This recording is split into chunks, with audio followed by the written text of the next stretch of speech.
Fala pessoal, espero que esteja tudo bem com vocês, tá? Hoje nós vamos fazer um vídeo explicando um pouco essa crise bancária que a gente está vivendo aí em 2023, né? Mais uma crise bancária depois da de 2008. Eu vou trazer alguns conceitos interessantes aqui para vocês sobre como funciona bancos, alguns dos vários motivos pelos quais podemos estar tendo essa crise aí, entre outros aspectos. É uma aula bem interessante. Uma das vantagens de se entender de economia é que você consegue supor o futuro com uma certa exatidão. E quando a gente estuda essas questões de crise bancária, vocês vão descobrir muitas coisas, muitos privilégios que os bancos têm que nós, pessoas simples e normais, não temos. Tá? Então, eu acho que vou desmistificar muita coisa na cabeça de vocês, tá bom? Antes de começar, eu queria pedir para você dar um like, comentar e, se possível, compartilhar com alguém que possa se interessar. Me ajuda aí, porque o YouTube não ajuda, não. Se eu não tiver o apoio de vocês, eu não vou conseguir crescer aqui, não, tá bom? Então, vamos lá. Primeiro, eu vou explicar para vocês como o banco funciona, tá? Basicamente, o banco empresta um múltiplo em cima do valor que tem em depósitos. Onde depósito é o total de dinheiro depositado no banco, né? Ou seja, o capital dos clientes e dos acionistas, né? Capital próprio e de terceiros. Um outro conceito interessante para vocês entenderem é a Basileia. Primeiro que considera-se saudável um banco que tenha Basileia entre 11% e 50%. Onde o que é pouco dito, né, sobre o índice de Basileia é que ele indica o múltiplo ao qual o capital depositado foi multiplicado. Em outras palavras, um banco de Basileia 11%, ele só tem 11% de capital dele, do geral, de tudo que ele empresta. Tá bom? Ou seja, ele se alavanca em 9 vezes, ele empresta 9 vezes mais do que ele tem em caixa. Tá? Ou seja, o banco empresta um dinheiro que não tem e que não existe. É daí que vem a ideia de que o banco cria capital do nada. Né? Crítica comum dos libertários, aquele pessoal que gosta da escola austríaca de economia, tá bom? Exemplificando para ficar mais claro para você, imagine que você tem R$ 1 milhão, mas você consegue emprestar 9. Mas a pessoa física você tem R$ 1 milhão e você empresta 9 milhões. É exatamente isso que o banco faz, entendeu? Estranho, não é? Mas isso que um banco faz. Esse é um dos vários problemas que incomodam o sistema financeiro global. Banqueiros literalmente criam dinheiro do nada e ainda ganham juros sobre um dinheiro que não existe ou possuem de fato. E ainda são socorridos pelos bancos centrais ao falirem. Então a gente viu aí, por exemplo, na falência do Silicon Valley Bank, por exemplo, se não me engano, foi o governo da Califórnia que tomou posse do banco, garantindo a solvência do banco. Então, todo mundo que tem capital ali vai receber. Quem não paga, quem dá calote na dívida vai sobrar para o contribuinte, né? Porque quem vai ter que pagar, quem vai ficar com prejuízo é o balanço do Banco Central. E as empresas que conseguirem arcar com seus empréstimos, o dinheiro vai para o Banco Central também. O Banco Central assume a empresa para ela não quebrar. Só que o processo de empréstimo se encerra, ou seja, mediante o final de todos os contratos de empréstimo, o banco deixa de existir, tá bom? E aí, enfim, expliquei um pouco como é que é isso e essa correlação Estado-banco, né? Então, por exemplo, se vocês darem uma olhada aí na internet, vocês vão achar reportagens em que vai apontar que a gestão, os gestores lá do Silicon Valley Bank sacaram diversos dividendos, promoções, bônus, né, para todo mundo dentro da empresa, mesmo sabendo que o banco estava numa questão crítica. Por quê? Porque eles vão ser socorridos pelos bancos centrais, entendeu? Eles podem falir, eles não vão sofrer os funcionários, né? quem não é acionista. Eles não vão sofrer os riscos da falência. E aí quem é banco, quem é dono de banco, já abre capital, já dilui, né, fica com 30% em vez de deter 100% da empresa no banco fechado, ele abre o capital, vende a um múltiplo e fica com o controle e uma fatia menor do banco. Outra coisa muito comum é um banco emprestar para outra e cria uma cascata de empréstimos, tá? Por isso que quando o banco quebra, alguns quebram ou quase quebram junto com ele. E aí alguns são socorridos pelos bancos centrais, outros se fundem. Então um banco mais sólido pega o balanço do banco que está quebrado, entendeu? Às vezes até de graça, entendeu? Um banco se funde ao outro de graça sem pagar por isso, entendeu? Então realmente esse sistema bancário que a gente vive hoje ele é meio imoral, né? Antiético.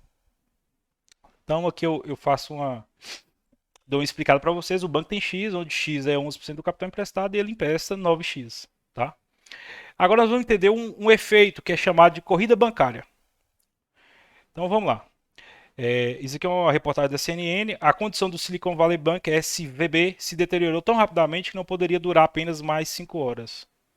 Ou seja, se o estado da Califórnia não assumisse o banco ia perder a solvência em menos de 5 horas. Tá? Ia falir. Porque. Eu vou explicar matematicamente lá na frente para vocês o porquê. Escreveu o CEO da Bear Markets, Dennis aí. Isso porque seus depositantes estavam sacando seu dinheiro tão rápido que o banco estava insolvente. E um fechamento intradiário, ou seja, fechar o banco antes do horário comercial do dia, era inevitável, devido a uma corrida bancária clássica. Então, corrida bancária basicamente são saques, né? Várias pessoas decidem sacar seus fundos do banco. Mas por que os clientes do Silicon Valley Bank e outros bancos que atendiam clientes do mercado de tecnologia decidiram correr para o banco e sacar seus fundos deles? E aí nós precisamos falar sobre inflação, sobre juro alto, e lá na frente vocês vão entender o porquê que o banco, que faz muito sentido sacar o dinheiro do Silicon Valley Bank. Primeiro, inflação. Então aqui nós temos. Primeiro eu queria indicar para vocês assistir esse vídeo aqui que eu fiz aqui no canal, tá no canal, sobre a inflação nos Estados Unidos, tá bom? Dê uma olhada lá que lá eu explico mais profundamente a questão da inflação. Mas basicamente, nesse gráfico, vocês podem reparem nos pontos amarelos, nós podemos notar o que? A inflação só passou de 5% na década de 80, década de 80, de 90 e 2008. E agora após a pandemia. Conseguimos notar que o Fed sempre procura agir quando a inflação se aproxima de 2,5% para garantir uma economia pulsante. Ou seja, o Fed, por experiência, notou que a taxa, uma inflação abaixo de 2,5% tende a manter a economia numa constante de crescimento. Tá? Então eu marquei aqui 2,5 para vocês verem. Ó. Toda vez que chega em 2,5 ele dá um jeito de cair a inflação, tá vendo? Ele dá um jeito de controlar. Então, ele tenta manter sempre ali abaixo de 2,5, tá vendo? Principalmente aí do ano 2000 para cá, tá bom? E uma inflação superior a 7,5, como a que a gente está vendo agora, só ocorreu no início da década de 1980, ou seja, 30 a 40 anos atrás. De 30 a 40 anos atrás. Então, realmente, é um feito histórico, tá bom? Por que essa inflação ocorreu? Vários motivos, mas eu acho que o mais relevante deles, com certeza, foi a impressão de moeda em depósito para a população, devido a comércio, essas coisas fecharem durante a pandemia, o governo teve que imprimir dinheiro e dar para a população para as pessoas não morrerem de fome, entendeu? Tinha que ter aquela renda mínima para sobreviver. Então, basicamente, foi isso que um dos principais fatores, né, que causou essa inflação nos Estados Unidos. Teve outros. Por exemplo, a guerra agora provavelmente vai gerar outra onda de inflação, porque está sendo criado dinheiro para financiar a guerra. Tá? Se ganhar, talvez não gere inflação diretamente nos Estados Unidos, mas se perder, com certeza pode vir a gerar. Então, beleza. A ferramenta que os bancos centrais têm para controle de inflação é aumentar a taxa básica de juros, tá? Por quê? Porque assim você freia o consumo, né? As pessoas param de consumir e, portanto, os preços param de subir. Então, eu quero que vocês entendam uma coisa aqui também. Se a inflação está crescendo e você não coibir ela, ela não para de crescer. Ela vai, entendeu? As pessoas vão praticando, o mercado vai praticando cada vez mais valores altos e vem uma série de consequências em cascata, e lá na frente vai ter mais inflação, vai ter mais impressão de dinheiro que vai gerar mais inflação ainda. Basicamente é isso que aconteceu no Brasil durante, né, várias décadas. Então a inflação subiu, sobe-se o juro para controlar a inflação, ok? Isso é a melhor ferramenta que o Banco Central tem para controlar a inflação. Então aqui nós temos os gráficos. Então aqui é mês a mês. Então de abril do ano passado para agora, o Fed saiu de uma taxa de juros abaixo de 1 para uma taxa de juros próxima ou igual a 5. E aqui no gráfico de vários anos, você perceba o tanto que o Fed está subindo a taxa de juros aqui de maneira agressiva. Quando que nós vimos isso de novo? Olhando para o passado, crise de 2008, entendeu? Então nós já estamos vivendo, em termos de elevação de taxa de juros, nós já estamos vivendo um segundo 2008, uma segunda crise de 2008, tá bom? Então nós podemos notar uma subida até gradual na taxa de juros nos últimos meses. Essa subida gradual é a tentativa do Fed em controlar a inflação, subindo o mínimo possível a taxa de juros. Ou seja, eles vão subindo aos poucos para ver o impacto na inflação. Por que subir aos poucos? Porque o Fed quer subir o mínimo possível. Então ele vai de pouquinho em pouquinho subindo. Porque literalmente isso daqui causa recessão, como a gente está vendo agora. Literalmente isso daqui quebra bancos, como a gente está vendo agora. Esse é o. Tá. Agora nós vamos fazer uma comparação. Quando nós comparamos a inflação com o gráfico de juros, ou o gráfico de juros com o gráfico da inflação, notamos que há momentos de juro real negativo ou zero. Então, por exemplo, quando a inflação estava aqui em 2,5 e o juro estava em 1, não faz sentido. Então, você poupar e deixar investido no tesouro. Por quê? Porque você tem uma inflação de 2,5 contra uma remuneração de 1%. Entendeu? É o juro real negativo. Em alguns momentos também ele é zero. E o que acontece? Não faz sentido você poupar o seu dinheiro e deixar na renda fixa quando isso acontece. Então, esse cenário incrementa o apetite ao risco. E vamos lá, você tem inflação de 2,5% e você tem um juro de 1% ao ano. Você incentiva empresários a captar dinheiro e investir em seus negócios porque o juro é muito baixo. Entendeu? Se o cara corrigir a inflação, ou seja, se ele tiver um ganho real de 2,5% em cima do capital aplicado, ele paga R$ 1 para o banco e ainda sobra 1,5 para ele. Percebe como é que isso é estranho, é antinatural? Não é normal na economia sadia? É assim que é a economia dos Estados Unidos hoje. Então, o que aconteceu? Esse incentivo anormal causa anomalias econômicas que são extremamente perigosas. Então a gente vai aqui. Muitas empresas de tecnologia, por exemplo, que não dão lucro. E eu não sei se você sabia disso, mas eu posso citar algumas no mundo inteiro. Uber não dá lucro. E olha que a Uber está presente no mundo inteiro. A iFood aqui no Brasil, a Netflix, ela dá lucro, mas ela está longe de ser sustentável. Ela teve alguns episódios de lucratividade, mas ela não se sustenta ainda. Ou seja, se ela se manter no patamar de hoje, naturalmente ela vai quebrar. Tá bom? Porém, no cenário onde é que você pega de jurar 1%, ela consegue sobreviver. No cenário que você pega um juro aí a 5, 6, 7, 8, não tem como ela sobreviver, entendeu? Então, eu dei esses três exemplos entre várias outras menos conhecidas, mas tem muitas empresas de tecnologia no mundo inteiro que se beneficiam de pegar dólares a custo baixo. Beleza, você entendeu isso? Ok. Agora, adivinha qual banco tem como cliente essas empresas de tecnologia que não dão lucro? Ele mesmo, o Silicon Valley Bank. Né? É o banco do Vale do Silício. É o banco das empresas do Vale do Silício. Quais são as empresas do Vale do Silício? São as empresas de tecnologia. Então, com base no nosso exemplo, né? O banco tem X. X corresponde a 11% do capital emprestado. E ele empresta 9x. Aí você soma isso. Uma corrida bancária. Ou seja, pessoas sacando o dinheiro que tinha naquele banco.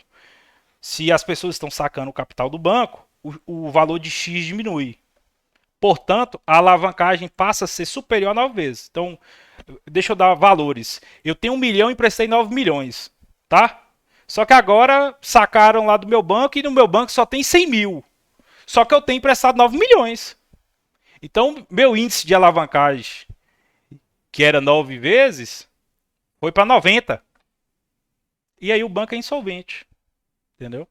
O banco é insolvente. Ele não vai conseguir se sustentar. Então, na teoria, ele já quebrou, entendeu? Então ele já vai ser socorrido. Na prática, ele já precisa ser socorrido, entendeu? Ele não precisa. Ah, em tese, e se todo mundo pagar? Ele não quebra. Sim, mas esse tipo de possibilidade não é factível, tá bom? Pelo contrário, quando o juro sobe, a tendência é que tenha um aumento na incapacidade de pagamento dos empréstimos, né? Óbvio, por motivos óbvios, a dívida fica mais cara, né? O juro é maior. Então, beleza. Corrida bancária, empréstimo para as empresas mais arriscadas do planeta.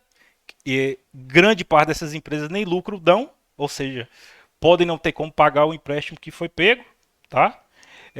A facilidade de comunicação entre os clientes, né? A nossa internet. Então, o cara vai lá, saca o dinheiro do Silicon Valley Bank e posta no Twitter. Saquei o dinheiro do Silicon Valley Bank porque ele tem grande possibilidade de falir, porque ele financia as techs que não dão lucro. Aí quem vê aquilo vai lá e saca também. A comunicação hoje se tornou muito fácil. É muito fácil criar uma corrida bancária pela internet. Entendeu? E o quarto fator que é o aumento dos juros. Né? Mais pressão sobre os empréstimos dos clientes que não são lucrativos.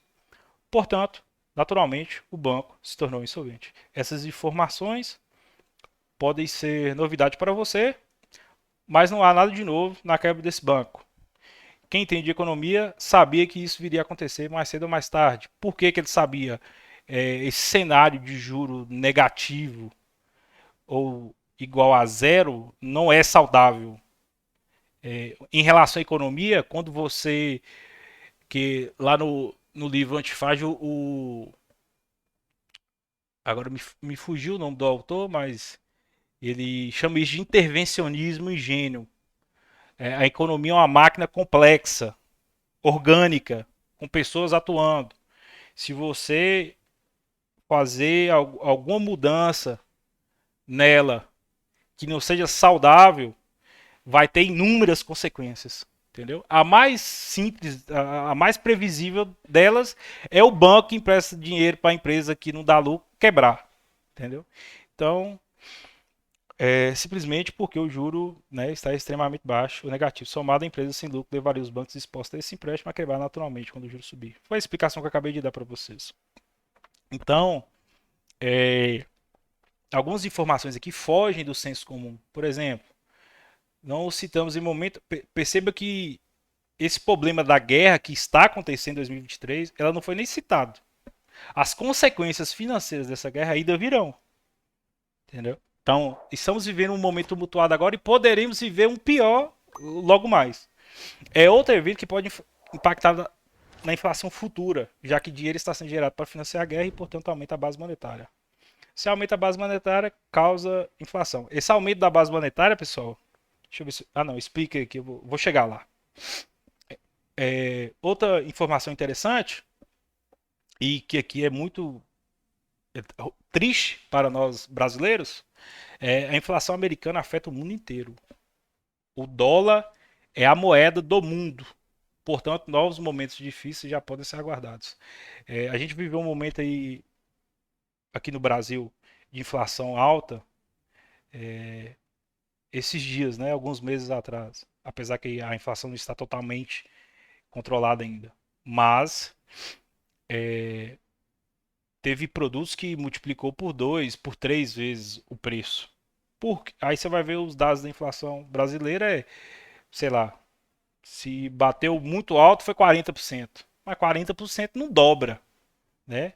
Um ganho de 100% não é um ganho de 40%, obviamente. Por quê? Porque a inflação americana veio junto também. Só que nós não temos controle sobre ela, nós temos controle sobre a inflação brasileira. Então, né, a inflação do real, o Banco Central consegue controlar. Então, por isso que nós tivemos uma tipo dupla inflação, mesmo sem os indicadores do governo captarem ela, entendeu? É a inflação do dólar, que foi empurrada para o mundo inteiro, né? Quando a inflação no dólar, o mundo inteiro sofre ela. Quando a inflação no real, o Brasil sofre ela. Para encerrar, um breve exemplo muito básico de como a economia se ajusta à criação de moeda. Em algum país existe um total de 1 milhão de moeda em circulação, seja ela qual for. Tal produto é precificado no valor X. O governo vai lá e expande em 10% a base monetária. Ou seja, o país passa a ter, em vez de 1 milhão, 1,1 milhão de moedas em circulação. Naturalmente, com o passar do tempo, esse produto que valia X, ele vai valer 1,1x, ou seja, ele vai aumentar em 10%. E essa inflação ela ainda tem um outro problema, que ela não impacta os primeiros a pegarem no dinheiro, que é quem? O governo e os bancos. Entendeu? Não sofrem o efeito da inflação. O governo, imagine aí, o governo acabou de imprimir o dinheiro e te entregou em mãos agora para você. Toma, você é o primeiro a pegar. Você ainda vai gastar esse dinheiro com os preços antigos sem ajuste. Leva um tempo esse ajuste ocorrer. Ou seja, o governo imprimiu o dinheiro e me deu. Eu vou lá no posto de gasolina abastecer. Eu vou pagar o preço de hoje da gasolina. Entendeu? Só que depois que eu gastei essa moeda, levou alguns dias e ela circulou em várias trocas, a inflação vem. Aí aquele combustível vai aumentar o percentual. Porém, eu paguei o preço sem inflação. E quem é o primeiro que pega o dinheiro do governo é o banco. E quem mais sofre com isso? Com essa explicação, com essa inflação tardia, né, que vem depois da impressão. Quem mais sofre com isso? Os últimos a pegar nesse dinheiro. E que consomem a maior parte do dinheiro que ganha. Ou seja, os mais pobres, né, que gastam a maior parte do seu dinheiro ou toda a sua renda para sobreviver, porque o dinheiro para sobreviver não tem jeito, você tem que gastar, você tem que comer, você precisa de água, né? Você tem que morar, entendeu? Não tem jeito, é o básico para sobreviver. E quem tem a maior parte da renda comprometida com o básico para sobreviver é a população mais pobre, obviamente. O rico que tem excesso de capital, excesso não, sobra de capital, nossa, excesso foi uma expressão bem infeliz, viu? Por favor, não desconsiderem. O rico que tem uma sobra de capital, ou seja, ele consegue o básico, ainda sobra um pouco, aí ele pode correr atrás, que é o que a gente propaga aqui no canal, né? Que você pode fazer um investimento, você pode bater a inflação, entendeu? Você pode multiplicar esse capital. O pobre que precisa sobreviver não pode fazer isso, entendeu? Então, esse é o tipo de inflação mais nociva para o pobre. E depois o governo vai falar que está havendo uma distância, né, entre ricos e pobres, que de fato há, né, que eles chamam de desigualdade, só que eles não falam que quem causa isso é eles. Né? Isso é o bom e velho, a boa e velha hipocrisia do governo. Né? Mas enfim, a aula acabou. Eu espero que vocês tenham gostado das explicações. Pessoal, peço encarecidamente que vocês comentem aí, deem ideias de conteúdo, tá? Comente o que você quiser. Dê um like, por favor. E compartilha, me ajuda a crescer no YouTube. O YouTube realmente não alisa, sabe? não facilita. E eu preciso de vocês. Eu espero estar contribuindo aí positivamente para a vida de vocês. E peço só essa retribuição, tá bom? É, é isso e até mais.